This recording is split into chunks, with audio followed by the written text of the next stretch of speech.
Bismillahir Rahmanir Rahim. In the name of God, in the name of Allah, the most merciful, the especially merciful. Brothers and sisters, Assalamu alaikum wa rahmatullahi wa barakatuhu. May the peace and blessings of God be upon you all. Brothers and sisters, you live in a drama. We need to start living in reality. There are two spheres: our drama, your drama, and reality. What we do in our lives, we think our drama is the reality.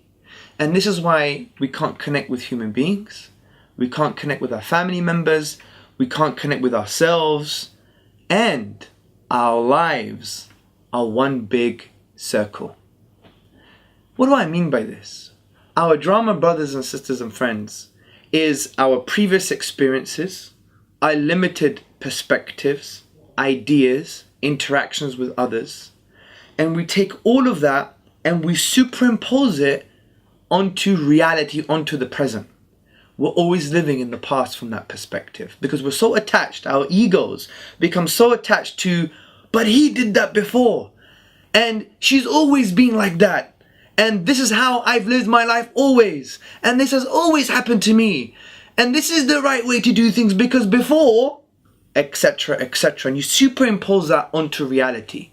So as if we have three filing cabinets in life: the filing cabinet of the past, the filing cabinet of the present, and the filing cabinet of the future. And we take the files from the past and we're always putting it into the future.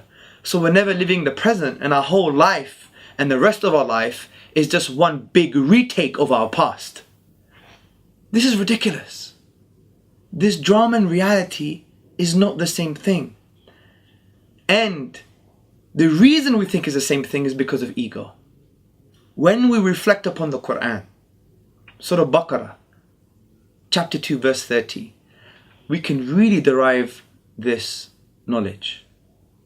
Allah says to the angels, He announces that He's going to send down a vicegerent on earth. And the angels reply, that are you going to send someone down to create bloodshed, calamity, while we sing your praises? What does Allah say? I know that which you do not know. Ibn Kathir, the classical commentator, essentially says that God has the totality of wisdom and knowledge. We have its particular. God has the picture, we have the pixel. So this should really teach us about our own lives. Are we going to live in our own drama? Our limited experiences, just like what the angel said. Before Adam, before this man that you're going to send down as a vicegerent on earth, there was bloodshed. So therefore, what you're going to do now is going to be the same. But Allah says, don't think like this. Don't be like this. Don't be in a state of being that you're always living your own ego, your interpretation of the past, your limited experiences, and superimposing on everybody else, on yourself, your family, and the entire world. This is why you're living a circle.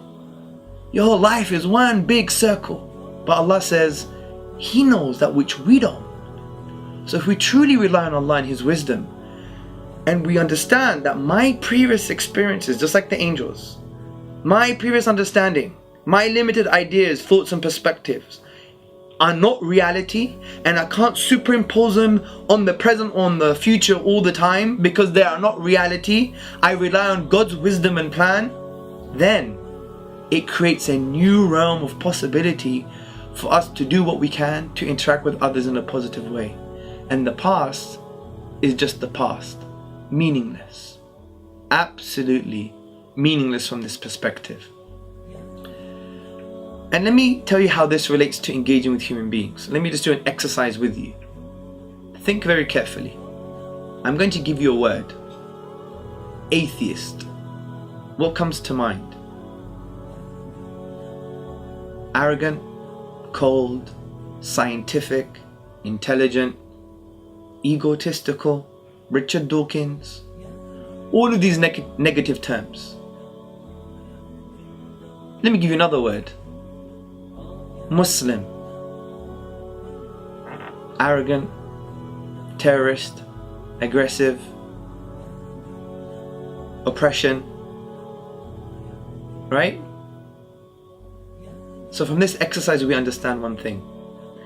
If we were to use our limited experience, interpretations, understanding of a certain particular group of people or person and superimpose it on someone that calls himself atheist, then you will never connect with that person. Because if John the atheist comes and sit next to you and you have all of this baggage, this drama, and it becomes the prism, it becomes the lenses in which you see that person, you're never going to connect with him, ever. And you're talking about cosmology and science when his real problem is maybe he can't explain why his mum passed away when he was 3 years old. And you would have never ever understood that or known that from him because you have all of this baggage you superimpose on him. Likewise with the atheist. If they have their own Fox News narrative or Richard Dawkins approach to Islam and they superimpose it on me, then they're not going to connect with me ever. They're never going to know that I've come from a very loving family and my dad is like a compassionate spiritual humanist and there's lots of love at home and we do good work for humanity. They will never see that.